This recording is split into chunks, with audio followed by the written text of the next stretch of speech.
Well, good morning, good evening, good afternoon. Welcome to the channel. I do hope that this week has been kind to you and that any challenges you might have experienced, that you've been able to rise above them with grace and gratitude, as the saying goes.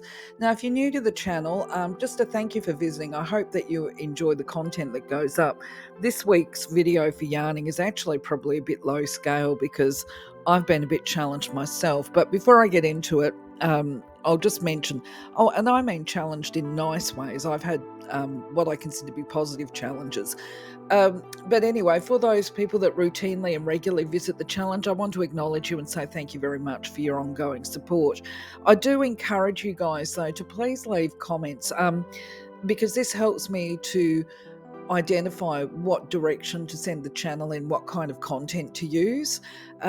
And this is really important because, particularly for today, I'm actually feeling a little bit uninspired as to what content to put up, as to what you might enjoy and what might help you to develop. Now, as I said before, if you're new to the channel, excuse me as I swallow, the idea and the aim of the channel is to provide you with information and strategy as part of empowering yourself and creating that life, raising your own personal feelings of joy and love. And within the energy world, we would call that raising your personal vibration. So where am I going with this? So either way, when I give you information, this is something that you can try for yourself. You can test, you can adapt it for your own needs. Now, getting back into it, I definitely would love to hear some feedback, please, some comments, because I have been so distracted this week that I actually haven't put a lot of time and effort into the channel. I'll talk about that in a little while as well. But when I get feedback and comments or I'm interacting with people, this helps and inspires me to work out the content to deliver for you. Anyway, straight on, let's move on. Well, good morning, good evening, good afternoon. Welcome to the channel. So in many ways, why I'm struggling to actually find content and topic is because I have procrastinated with the channel. I've left it until the last minute and there's lots of things running through my mind. But at the end of the day, I've been very distracted for at least a week, since last Friday, actually. So we're looking at probably 9 days there. And this is because I decided spring has arrived very late where I am. I live in Perth, Western Australia. Leave a comment, let me know whereabouts you are, because that would be interesting to know. Being in the southern hemisphere, of course, those people in the north are coming into winter or autumn, I think. But we're coming into spring, and spring seems to have arrived late.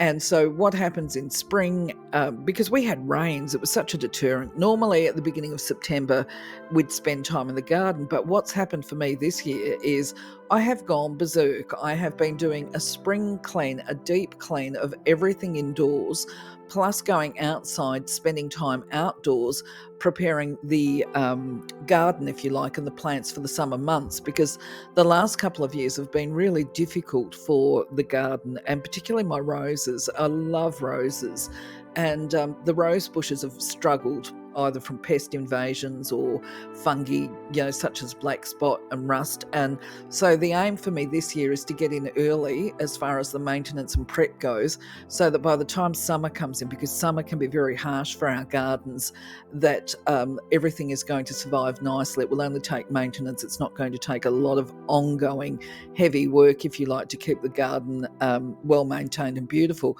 But just for your information, I have an orange tree in the back garden and it is full of blossoms, and there is this carpet and perfume of orange blossoms in the backyard. So I'm expecting that this year we're going to have a really amazing citrus harvest.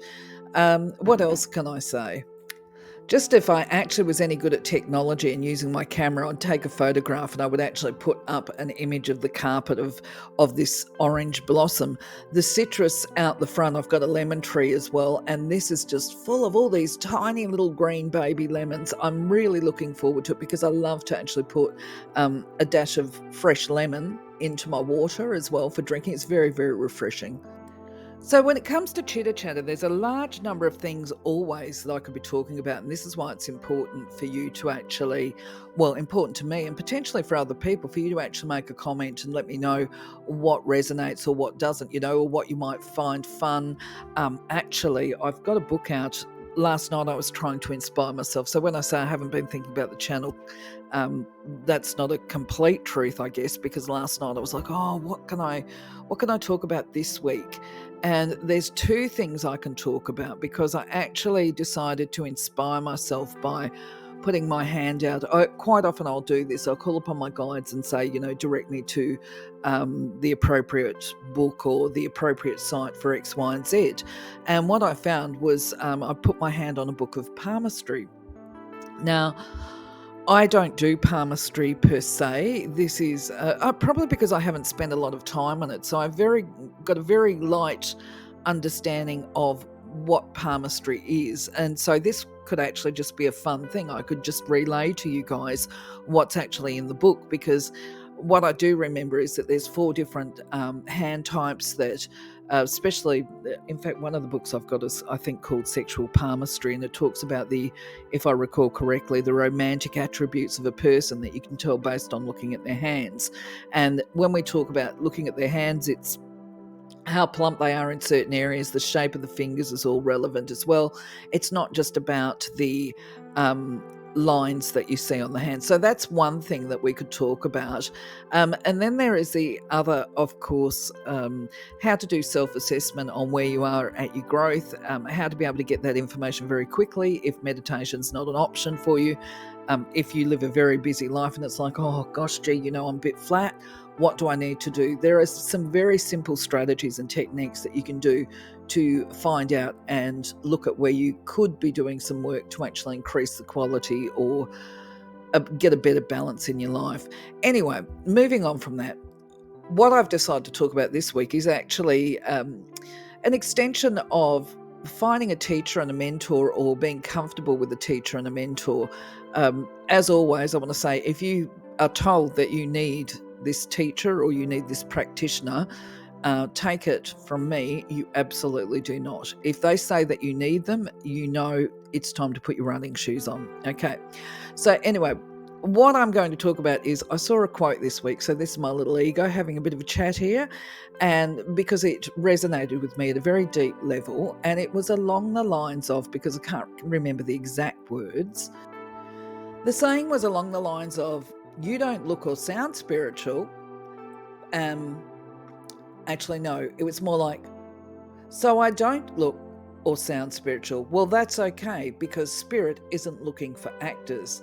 And then this leads me, this is why I've gone down this pathway of thinking and talking about spiritual leaders again, because that particular saying reminded me, I have actually had people say stuff like that to me, not in those words, just you're very practical, you're very grounded, you're very realistic, and the fact that you believe in this stuff and you do this stuff is surprising to us, because you don't meet this image of the person that we associate in our mind who would believe in things like angels and fairies.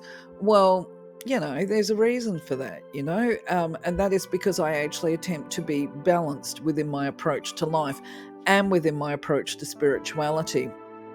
And I have always held this belief that if I am, you can hear by my voice, I'm very earthy, I'm very grounded, I can be very direct.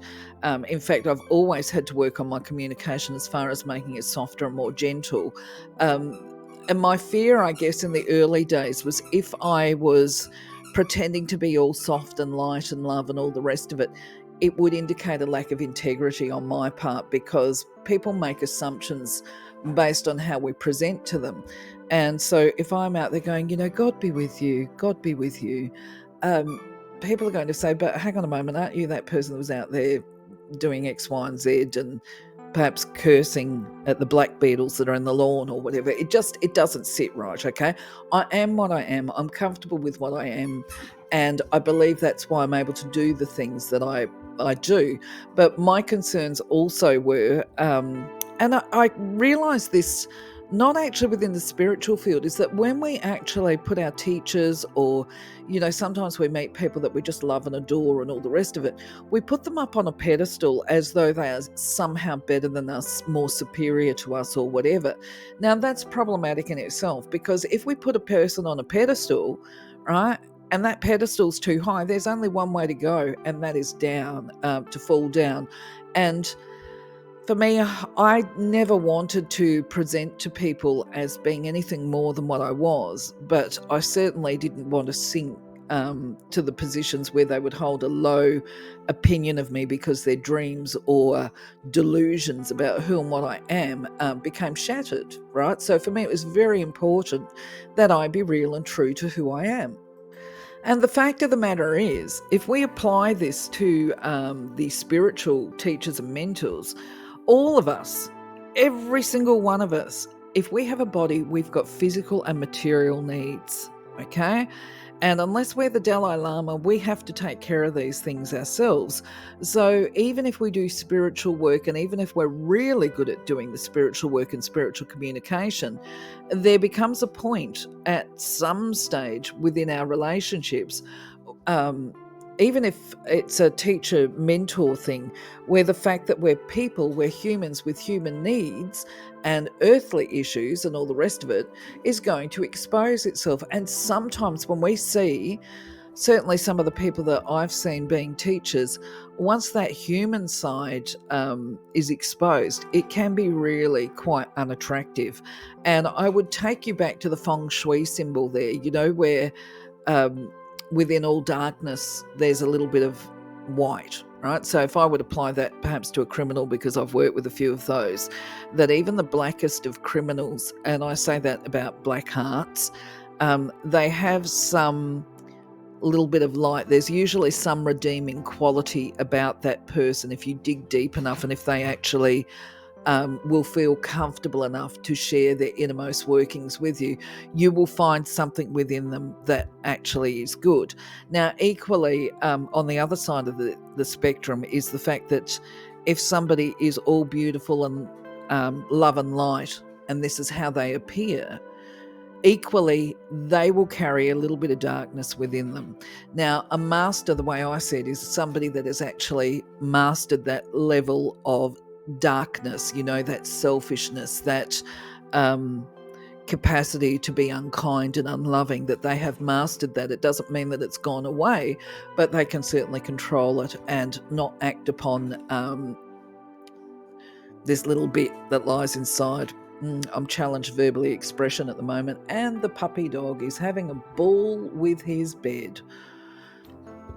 Anyway, I guess the point that I'm trying to make is that it would be unwise of us to put our spiritual teachers and mentors up on this pedestal, because if they do fall from our grace, so to speak, once we see their humanity, and that may be in complete contrast with what we believe them to be, we can actually then spin around, as I pointed out, and hold a very low opinion of them, which is perhaps unfair and unreasonable, because that's an emotional reaction anyway. So anyway, this week what's happened is I actually have I guess being disappointed, shall we say, with somebody that I have respected and admired for a long, long time, from a distance, of course, because I've never actually met this person personally. I have seen her good works from the outside, shall we say. I wouldn't say that she's fallen off her pedestal, because I didn't have her on a pedestal, but I certainly respected and admired her. But what has happened is that there's been a change, and one of the things I admired and respected about her was I could see that she was, in my opinion, genuine and authentic, and she was not a marketing professional. She was not, based on what I could see, over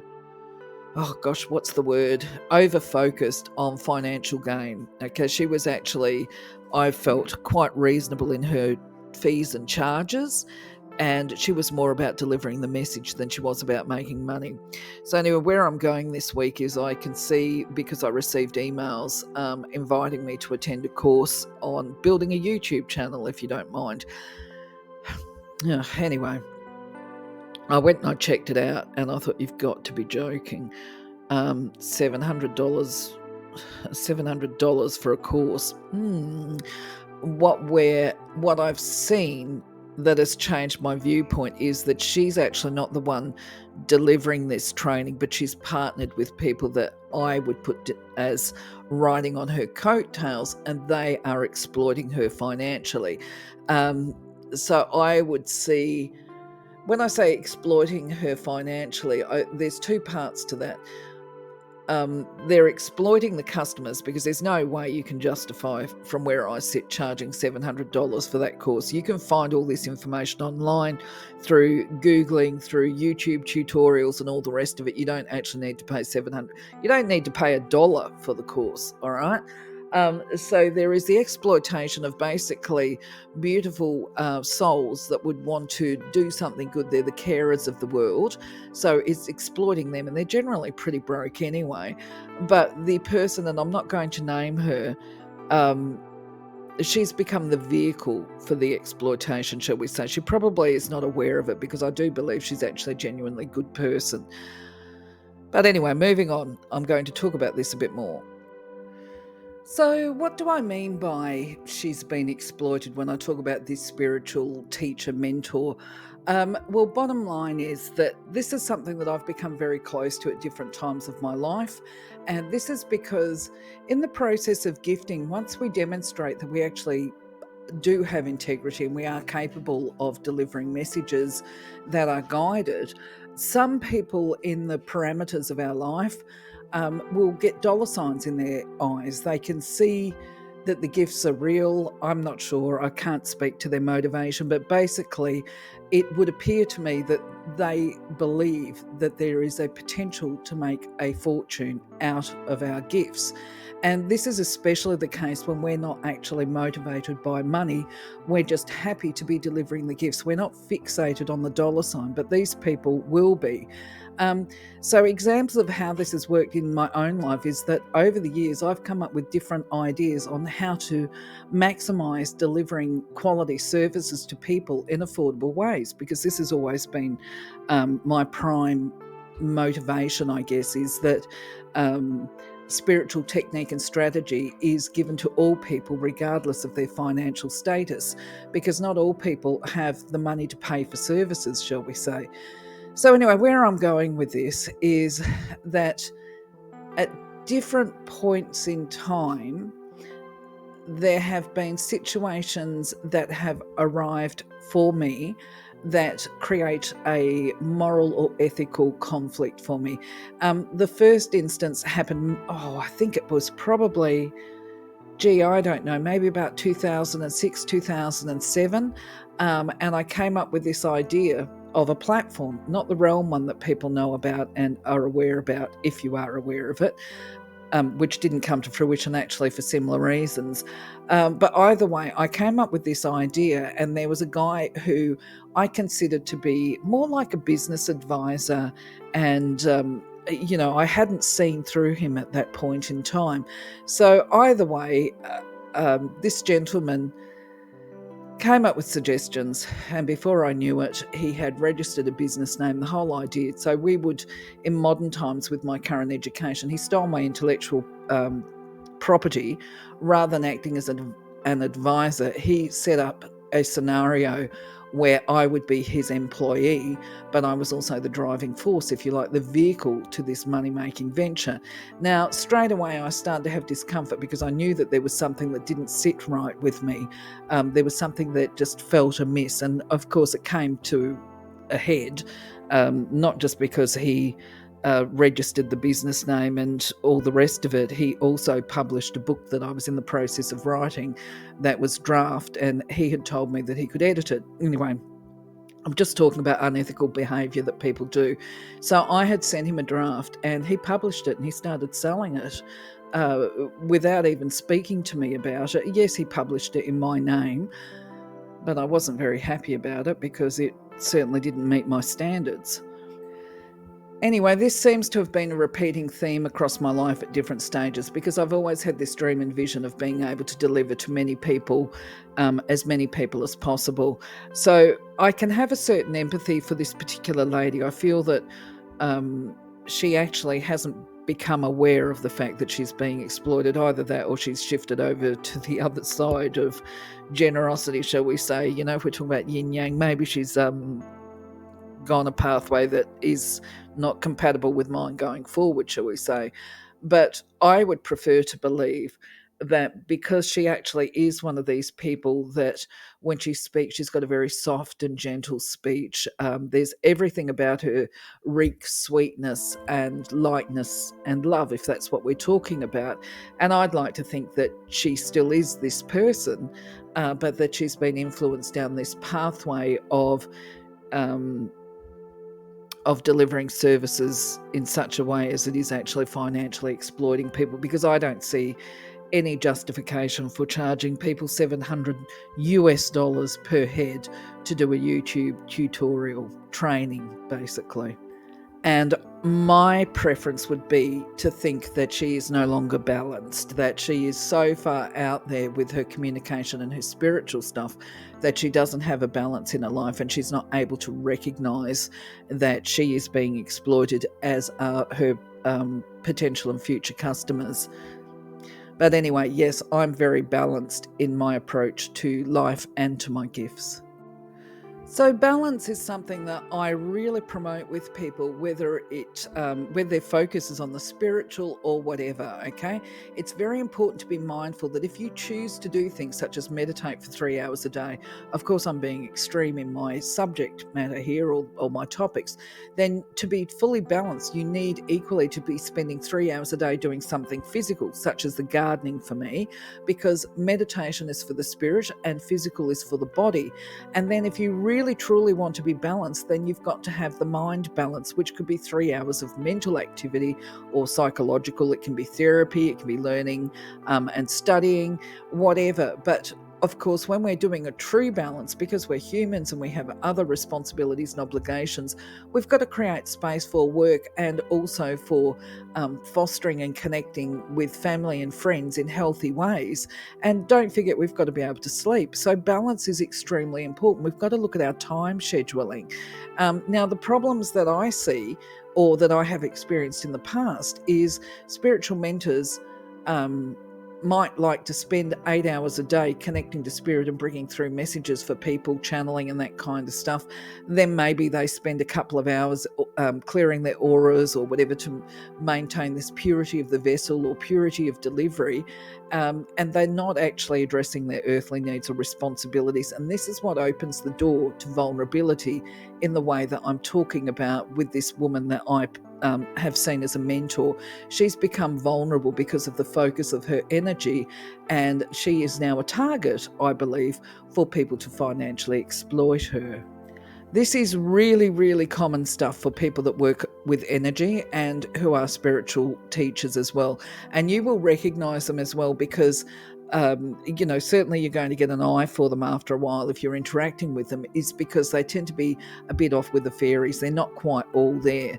Now, a balanced lifestyle is going to have a wide circle of friends and associates, and each person will offer us different energy opportunities for growth and balance. For instance, not everybody that I know is into the stuff that I am. And by stuff, I mean psychic and energy work. And I consider this to be a good thing. I have always remembered sharing a house with a guy. This is quite funny. And at the time I was studying for my social work degree, and I was funding my extra lifestyle, if you like, by delivering online readings and services. And one day he mentioned to me, just with humour, because you've got to have a sense of humour in life, I've gone into the kitchen for something, and he's looked at me and he made the comment and observation. The guy didn't really know me at all. But anyway, he said, "Oh, good, you're back." And I was like, "What?" And he said, "You do realise sometimes, don't you?" He said that I think I'm in a house with a nutty professor. I said, "What are you talking about?" And he said, "Well, obviously when you're studying," he said, "you've got this academic aspect of yourself, and I communicate in a logical, academic way, if you like, at an academic level." He said, "And then when you're doing your spiritual stuff, like your readings," he said, "sometimes I walk in," he said, "and it's like you've got a glaze." He said, "It's like the lights are on and nobody's home." He said, "I was completely out there." I took that on board in a positive way as positive feedback, because that business of being out there, that makes sense for when I'm delivering readings, because we are channeling and we're setting aside our personal selves to actually bring through the information. But the problem is, as far as balance goes, that when a service was completed, then ideally I should have been grounding and reconnecting in between services, and then I wouldn't have been walking into the kitchen looking glazed. But it's very easy to forget these things. So, getting back to it, I guess the reason why I can probably have some compassion to this woman that was, um, to a certain extent on a pedestal for me, just not too way up, because I recognize there's humanity within us. What you get with me is what you see is what you get. I'm not going to act in a certain way or speak in a certain way to meet your imaginations of what a spiritual person should sound or look like. I am what I am. And the reason I'm comfortable being true to who I am is because I recognize that many of the most spiritual people that we will meet on our paths are actually not those people that you would imagine to be as spiritual teachers. They're the people that you bump into in the course of your day that have these very beautiful, deep messages that they can convey to you. And you meet them usually in unexpected places and unexpected ways. For instance, a couple of years ago, I had a guy come out to do an inspection on the property to see whether or not we had white ant. You don't need to know too much about him really, or how I met him, but what I know is that he was the perfect time to come to me with a message of inspiration and guidance for me. Now, he would not have defined himself as being spiritual at all or a teacher, just that sometimes he picks up on things, he picks up on what's going on with people, so he's deeply intuitive, and sometimes he is aware that he has information that he can share with them to help them become the best version of themselves, if that's what we want to call it. In that particular instance, he picked up from me that I was going through some significant challenges in my life at the time, and he was able to give me a pep talk and help me to ground, reconnect, and get back on track. So the other thing is too, that those people that I've met who really have these very strong connections to divine source creator, they are people that are just going about their business in their day-to-day life. They are not what we would imagine to be special people. I say in quotation marks. They're not special. They're generally very comfortable with who they are, what their potential shortfalls are, that they have limitations and restrictions. And this is why I say that humility, I think, is a real, from where I sit, humble people. They have the gifts, they have humility, they recognize that we're all growth. Well, we are growths too, but that life is progress and that we're all continually developing at all times. But nobody is an expert on anybody else's life. We are purely people on a journey, and sometimes our paths are shared, and sometimes we can help people with the information that we get. So, with respect to the fact that the video has now become very long as I talk about teachers and mentors and try and help you to find the people that can help you directly in your life to achieve your potential, I'm just going to jump into the channel content now, which is basically, yes, look, when it comes to the angel content, that playlist is rocking along as usual. All the content, as previously stated last week, is loaded, and you can go and find anything on there. If you've got questions, of course, I do encourage you to put up a question. If you've got an opinion, a thought, a belief on anything I put on the channel, then feel free to make those comments, because I'm not opposed to anything. Everything is an opportunity for growth.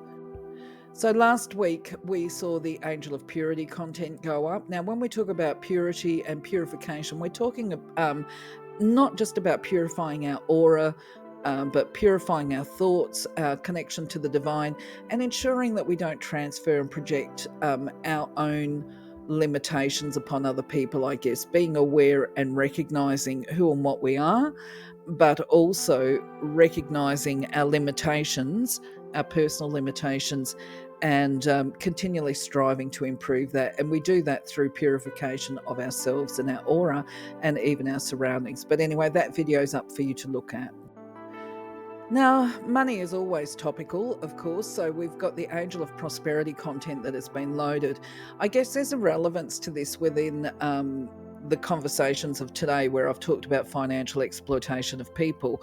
I mean, some people might consider that this is a block for me being able to manifest prosperity is because I carry concerns about exploiting other people. That could be a whole debate for another video. But in the meantime, the content has been loaded about how to manifest wealth and prosperity and overcome any fears and limitations that we have around money. I think I'll go back to that actually. I think, to be quite honest, I'm just being straight up with you here. Frankly, I feel very comfortable with the perspective that I hold right now that I would like to see all people be able to access content on strengthening their connection to the divine in ways that are affordable for them. But at the same time, I recognize I don't have to do everything for free. I have to be able to charge for my services as well.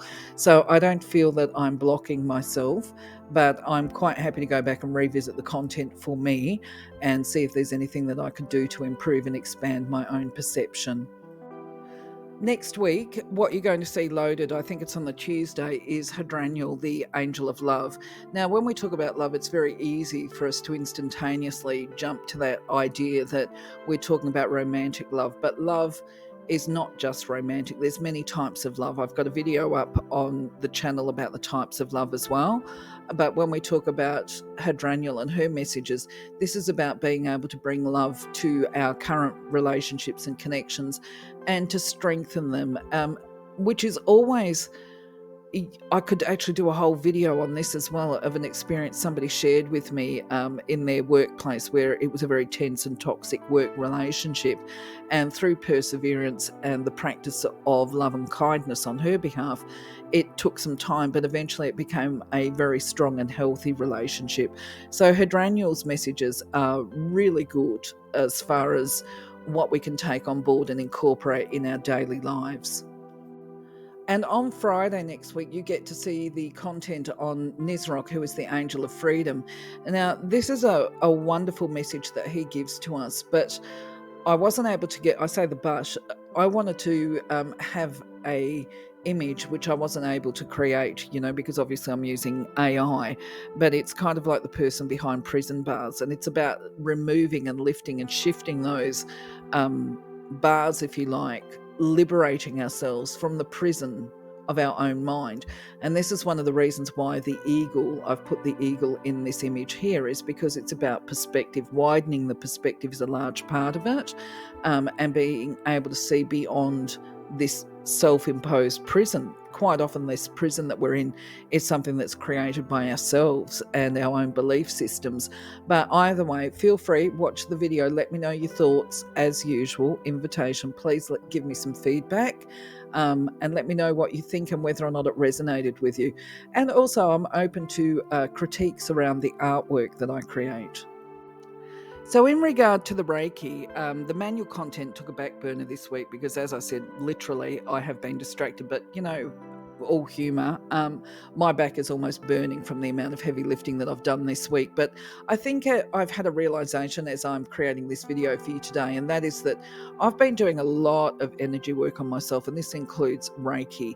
I had recognised that I'd become flat, and as I put together this content, I'm also doing some healing strategy on myself, and I suspect this is largely why I've become so motivated around the home to get things prepared. This is about clearing the space so that I'm able to work in an undistracted way.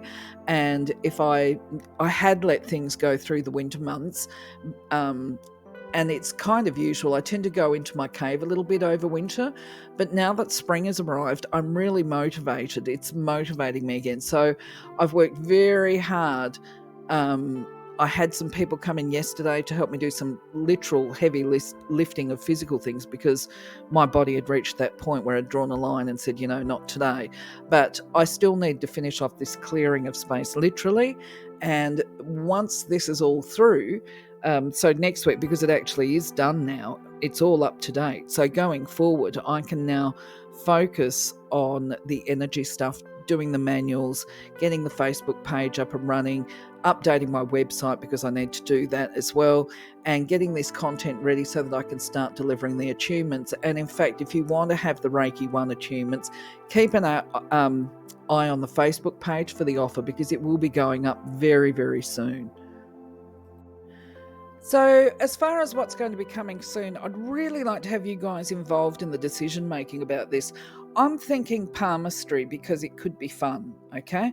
But I might need to make separate videos about it because there's a lot of content. When we talk about palmistry, we're talking about, as I said, the hands, the hand shape, the feel of the hands, whether it's plump in areas, the shape of the fingers, identify personality traits, and then of course you've got the lines on the hands and you've got the lines on the wrists. And theoretically, this is all about personality traits as well. It's not just about predictive aspects, but either way, it could be fun. It could be a discussion point, if nothing else. Anyway, I'll just leave that thought with you. So, as far as what's going to be coming soon, I'd really like to have you guys involved in the decision making about this. I'm thinking palmistry because it could be fun, okay? But I might need to make separate videos about it because there's a lot of content when we talk about palmistry. And for now, until next week, I would just like to say thank you very much if you've come this far through the video. Thanks for being part of my journey, and hopefully I'll catch you next week. Stay in touch. Have a wonderful, blessed day. Have a blessed week. Take care. See you on the next one. Bye-bye for now.